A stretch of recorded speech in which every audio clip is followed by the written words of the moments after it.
Da li vaše deca idu u školu? Pa jedno samo ide u škola, a ove drugi ne. A zašto?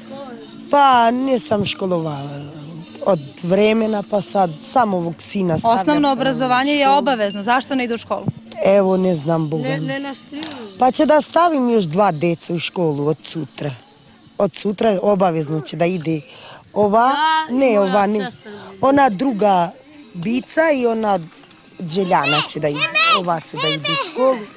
I ovaj sin moj, više niko neće da ide. Ovi su mali još za školu, znaš. Kakva škola, šta ću da u školu? Što izmisliš u školu? Doran. Dobran. Zar nisi ti u školi? Kakva škola? Mati to! Ostavite sina, pitati materina, tato, ugasi bre to! Ugasi bre to! Nabroj 10 gradova. Novi Sad. Dobro. Amerika. Dobro. Nemačka. Dobro. Francuska. Dobro. Švajcarska. Dobro. Španija. Dobro. Turska. Dobro. Makedonija. Dobro. Holandska. Holandžeska. To nisu gradovi. Jesu. Jesu. Države. Aj sad države. Aj sad države. Novi Sad. Dobro. Beograd. Dobro. Kraljeva. Bravo. Raška. Dobro. Novi Pazar.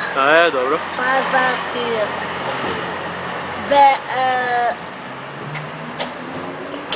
Kikinta. Kikinta. Kikinta. Dobro. Šta još? Švabač. Kao ko? Švabač. Da. Dobro. Čekaj ovaj. Švabac.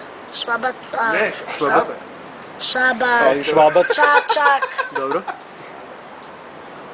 Novi Svet. Šta još? Čekaj. Ti gradovi.